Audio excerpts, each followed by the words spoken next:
What's up, y'all? It's your boy Lil Yah from UNLV, you with me? Welcome to my podcast, the Be Real 23 podcast. Look here, I got a special guest for y'all. Somebody took their time to fly in from New Orleans, from doing a lot of different businesses, you know what I'm saying? Took her time and, you know what I'm saying? I appreciate a personal visit, you dig? So I'm going to introduce y'all to Beedy, the black nail tech, you with me? What's up, Beedy? What's up? Y'all already know how I'm coming. What's up? How you doing, first of all? I'm good. For sure. Let the people know who is Bianca, a.k.a. Beedy. Bianca is for people who know me. Beedy is the nail tech that everybody seems to know nowadays, which is a good thing for business-wise. Okay. So, because you say Bianca like... Yeah. They don't know me like that. All right. You got to let them. For sure. All right. Where you from? I'm out the 7th Ward. But you know, I've lived in the 7th, 8th, and the 9th Ward. I lived all over downtown. But I'm out the 7th.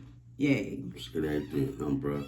So how was your childhood coming up in the 7th Ward, you know, representing downtown? It was fun. A lot of people who know me from that era know me for music. 9 o'clock props with Wild Wayne and writing different music. I came out with a song called Gotta Be Bout It when I was like 13 years old. That was on the radio with DJ Room. And back then I was Lil Lady G. So I've worn a lot of hats over the years now that I'm thinking about it, that other people might not know about if you didn't know me from childhood. Okay, do you describe say some of those hats that you wore? Wait, you said that again? I mean, what are some of those hats that you wore? What are some of those ventures that you... I mean, you say you was an artist. Music. Artist. I did hair. I did nails. I used to paint. I was a mom at 16. Like, I really had a full life early. Right. So how was you balancing all that? I mean, you know, doing all that different stuff like... And which one was your main passion? Well, the balance part, you ain't really have a choice. Because if you got shit to do, you got shit to do. So you just got to make it work. And that's coming from me being young and having kids, having to work a job to a regular job. Because as you know, back then, doing music wasn't paying no money like that. Right. We just mostly did that for fun, shits and giggles, and really to just put ourselves out there like that. Right. Hoping for the money. But it wasn't a big thing until we knew we needed that shit. Sure. But that part I gave up once I had my daughter, the music part. But I always still wrote. I always still enjoy music, like period, or being in that atmosphere. Yeah. Gotcha. What did you want to be as a child? As a child, y'all gonna laugh though. I really wanted to be a lawyer. Like I wanted to be a lawyer, but I wanted to be a rapper too, which I don't know how I was going to do that. How I was going to be a rapper and a lawyer. It's possible, I'm guessing, but that was what I wanted to do. And my teachers used to always be telling my mom and them, like, I don't know what she going to do when she grow up, but if she be a lawyer, she going to be a good one because she go back and forth. She going to debate you. And I'm like, yeah, sounds about right, but I usually know what I'm talking about if I'm going to go in a debate. If I don't know, I'm not going to say nothing. Or I'll try to find out and get back with you, but I'm not going to just be running my mouth like that. Okay. But it might be your lane too. I mean, you don't think that could happen one day? It might be. I still got a lot of time to do a lot of stuff. Right. Yeah. For sure. So what was it like? What was it that made your parents knew that you was good with art? Like, I mean, something that, made your parents, something that you was doing or made your people look at me like, damn, she different. She interested in this and that. So honestly, they didn't really pay attention to that. They really couldn't see it. Like, they couldn't see it. Like, some parents, they don't really pay attention to that passion their children have. And that's a bad thing. Because I feel like I could have got so much more accomplished earlier on if somebody would have really just paid attention to the fact that I really was into beauty industry stuff. Like, I love doing hair. I always polished my friends' nails when we was in middle school and stuff like that. During gym, when we supposed to be working out, I'm polishing nails. So, I mean, that part of me always was there. I always liked to draw. I always liked to write. So, all of those things is forms of art. But nobody ever really said, well, she really good. Let's put her in the school she wants to go to. I want to go to Rob Wayne so bad, just because I love doing hair, and they was able to get licensed while they was still in high school. But they never went in, like, enrolled me in those schools. So I went to 3-5. Shout out to 3-5. I went to Kennedy. That's where I graduated from, class of 2001. And those of y'all don't know, excuse me, those of y'all that don't know that might be out of towners, those are like prominent high schools in New Orleans, and gifted kids only go to. Not too many behavior problems, you know. Academic students really, you know, attend those schools. And the school before that, when I was actually into music, I was at Thurgood Marshall, which was the old Beauregard school, where all us had to take a test to get in. You had to be smart to get in and all this other stuff. But in that school, I was still rapping. I had songs on the radio. I was doing art. I was in talented arts programs and in gifted classes at that school. So I'm very well-rounded when it comes down to all sides and stuff like that. Gotcha. Let me ask you this. What are some of the hard times that you fell on, you know, being from New Orleans? And, you know, our city really don't have a lot of opportunities for, you know, people on your level. You know what I'm saying? That's so talented and gifted in different areas. So what are some of the hard times you probably fell on trying to express and get your feelings out? Well, I don't really feel like I had that, but I was just like every other kid in New Orleans, you know, had a dad who was on drugs, you know, for a while, and abusive relationship with my mom and stuff like that. Like, shit that a lot of us from the city done been through. But I don't know, as a kid, I tried to, like, not pay attention to that, try to, you know, channel my focus where I had the most fun or I was at the most peace. And I think I'm still like that. So the things that I do now definitely gonna bring me peace. I'm not gonna be, you know, dealing with nothing I don't want to deal with. So I think being in childhood, you know, that kind of taught me that you don't have to turn out to be what you used to being around. Gotcha. So I always wanted more stuff. Right. Even down to when I started doing nails and I ended up working with Missy Elliott. It was crazy because I remember when I was doing music, I opened for Missy at the what was that? Was it the Singer? I think it was one of those little spots we did where they was performing. And when I thought about it, when I was working, I was like, damn, it's like a little full circle moment a little bit, because she don't know me for music, you know what I'm saying? She know me for doing nails, but we've already been in the same room together one time. Right. It just wasn't, you know, on that type of time. So I always thought about that, like how you end up in a room with all of these celebrity people who you used to look up to as a kid, and now you're really working with them, and they paying you to be around them to do your work, which is fire, because I might not have turned out to be a rapper, but I'm still in a building, if you know what I mean. You say, you shoot for the stars, you can't hit the stars, shoot, you know what I'm saying, touch the moon or some shit. Gonna do something. Yeah, for real. Gonna do something. Facts. So what are some of the jobs that you work to get to the level that you're on right now? Jobs? Like regular jobs? Yeah, regular jobs. All right, so this is so crazy. My first job was at a daycare center. I was 13. I used to go there with my auntie. And they used to pay me, you know, just to help out with the children. Passing out always stuff. Was in your blood. I had to have my own money. My first job was at Winn-Dixie. And that was the one on Elmanester. That shit was so funny to me. So, I quit that job on 4th of July, right before the 4th, because they thought they was about to work me on the 4th. Wasn't doing it. Nowadays I work on the 4th, but back then, no indeed. So I quit that job and I started working at Popeyes. And by this time, I had my first daughter already. And I was working at Popeyes, and I was in school too. I was still in high school. And after that job, when I left, I was at Popeyes, I think, until I graduated high school. Because, you know, at a certain age, like hotels and all that not hiring you. Right. So I really was super young and had to wait till I turned 18 to even apply to all them other jobs. So the first one I was able to get, I was going. And I was a housekeeper at the convention center. You know, on convention center at Hampton Inn and Suites. Nobody knew that. I used to really be a housekeeper for like a year. When I got pregnant with my second daughter, I went to work and I told them, like, you know, I wasn't going to be able to do that job no more. And just so happened they had a little opening in the breakfast bar. And you know, that's early. 6 in the morning, you off by 12, 1 o'clock. Give me that. Yourself, right? Yeah, right, so I took that job and I did that. After that, where I worked at after that? I done worked at Rainbow before, years ago, before Rainbow was even popping like that. I don't know, right? Look, I'm like, oh, you had some job. Oh, I worked. Look, so the last 2 jobs that I had that I remember, it was fucking Walgreens.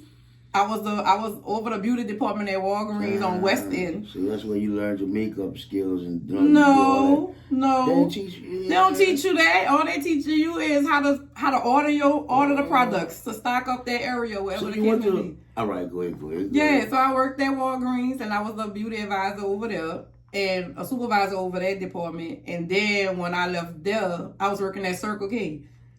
And Circle K, I already had it in my mind that Walgreens was going to be my last job. Right. That I was really working for somebody because I got tired of people just choosing when they could get rid of me and have me and my family fucked up when it comes down to the finances. So I was like, yeah, I'm about to show them. Mm-hmm. My cousin was working at Circle K and I was like, all right, I need some money to make sure that I can make money. So I'm going to go ahead and take this little job at Circle K, but already in here, I'm not staying here. Mm-hmm. Just to give me a few dollars and get my shit together and invest in my own self.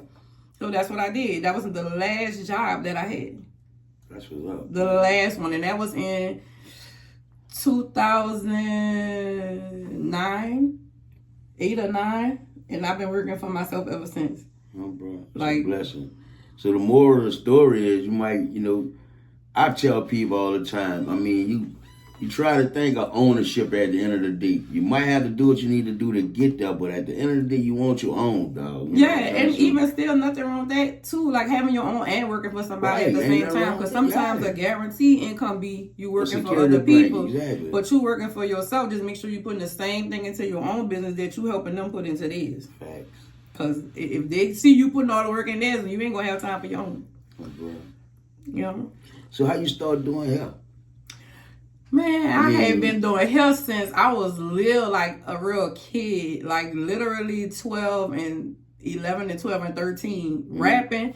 And I used to do hair on the front porch of my house in the night wall. On the front porch? On St. Claude and Desire. Everybody in the neighborhood, I was doing their hair.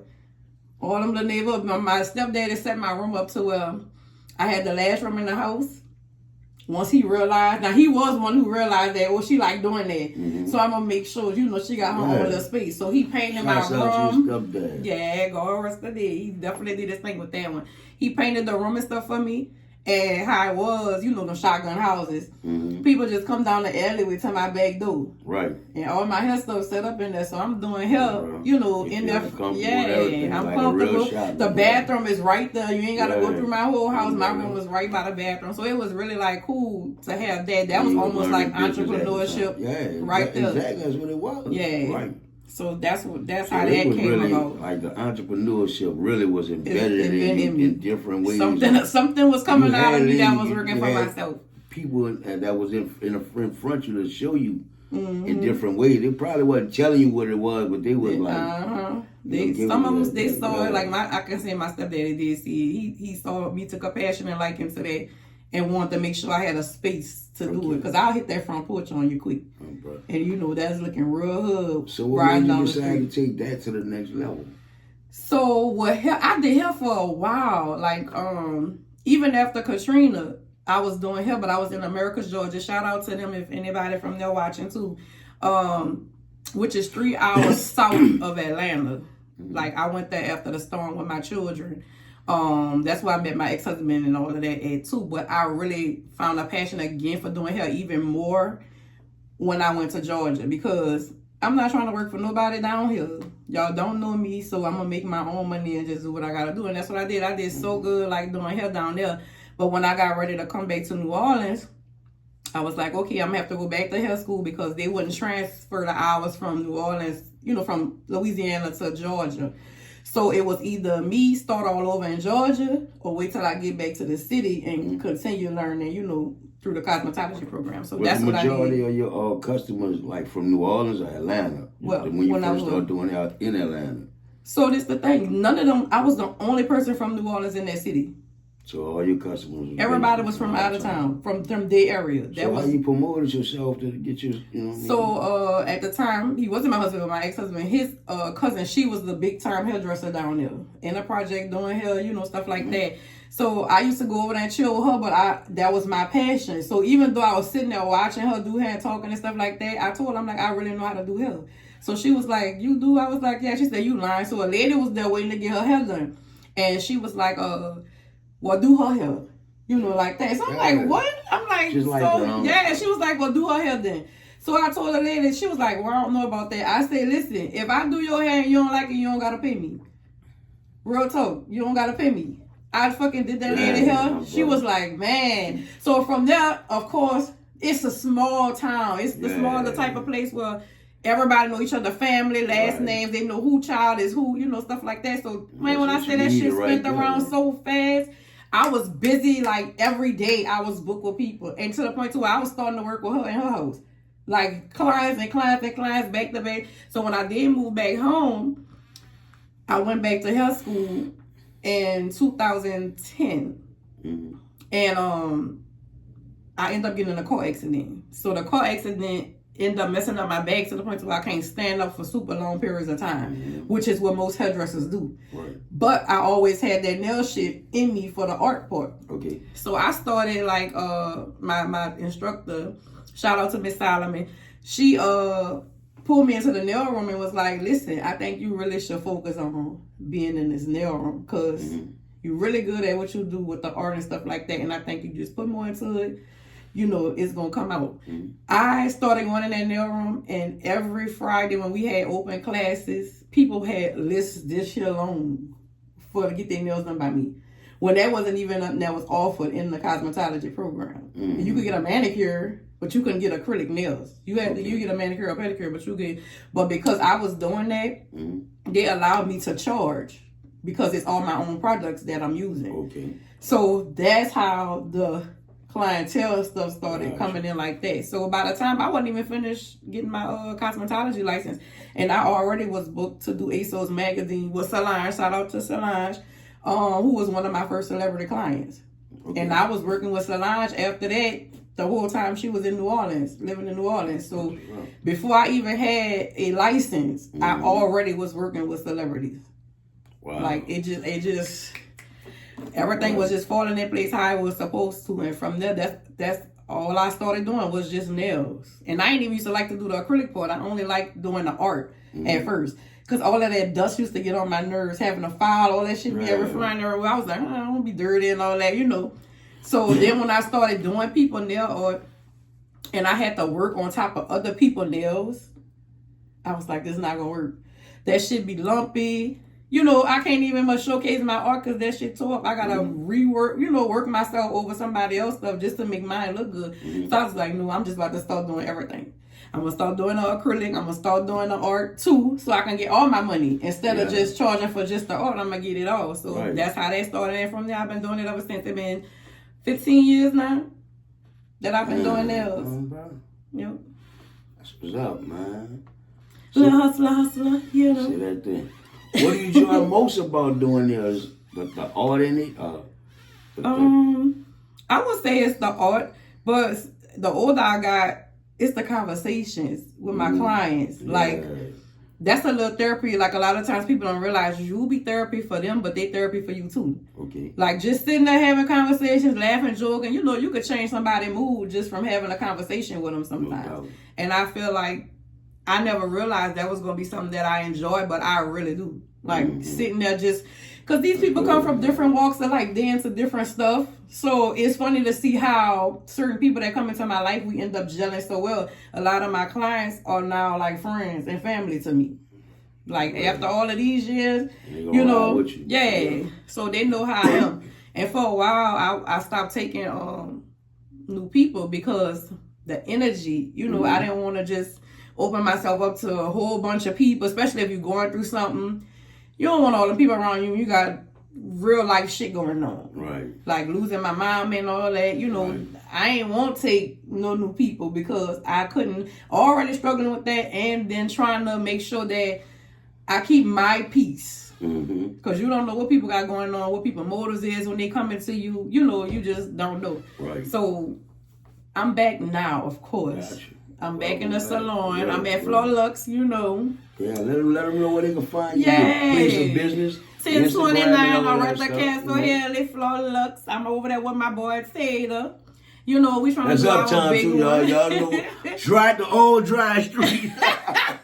Straight up, you heard me? Look, I saw the sign. I was like, wait, why they got Dry Street right here? You know, I'm from downtown. I ain't never was uptown at all until I met my baby daddy. That's the only time I was ever uptown. And even after that, I'm a downtown girl. Catch me downtown. So for me now, living uptown and all that too. We opening our own thing, you know what I'm saying?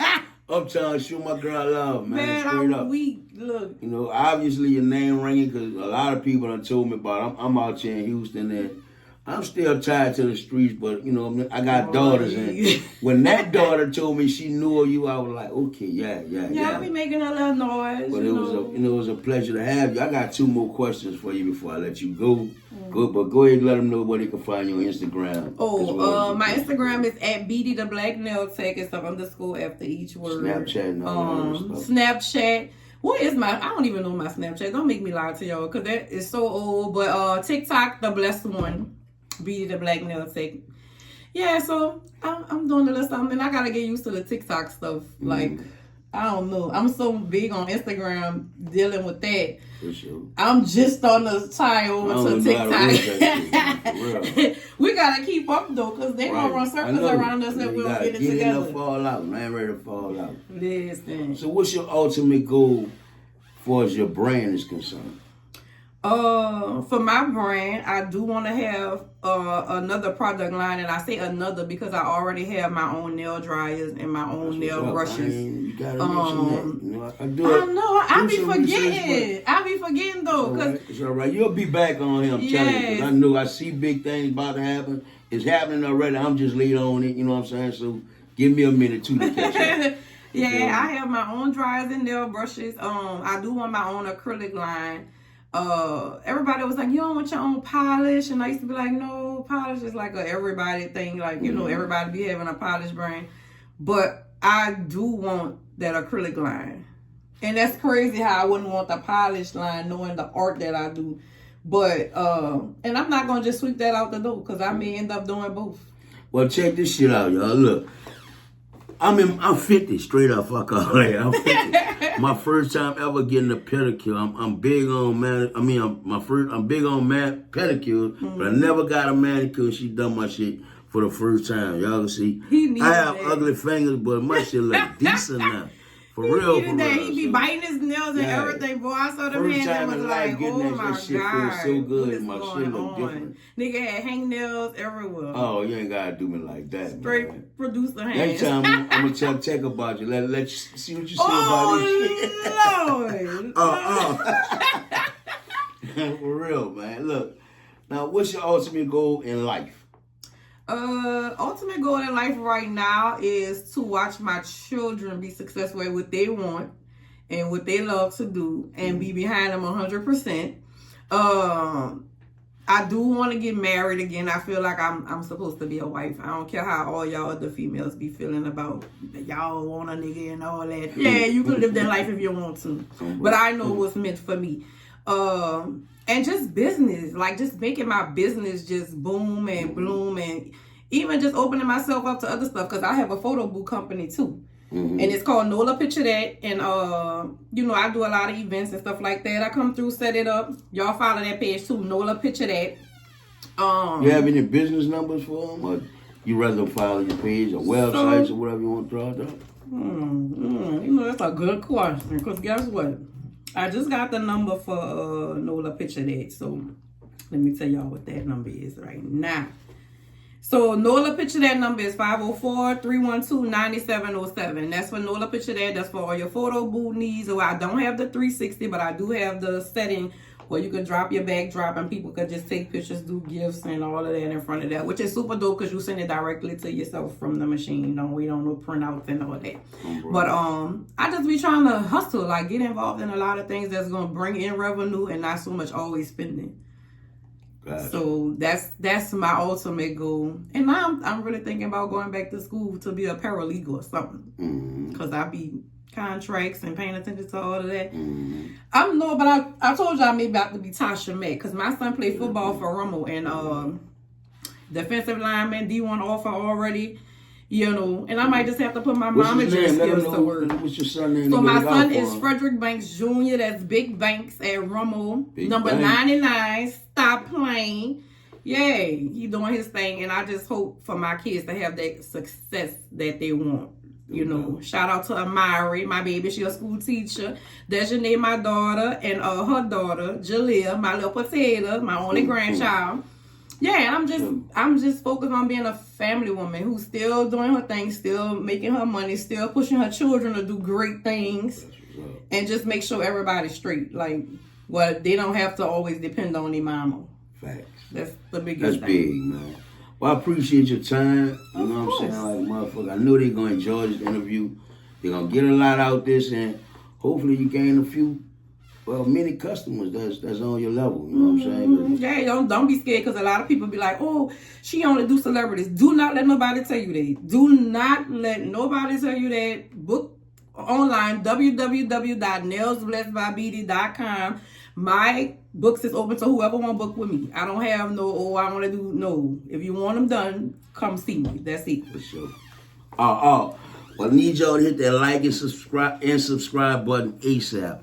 Tell a friend about my podcast. Y'all know how it go. You hear me? Continue to support my podcast, UNLV brand. We out. Bye. Later.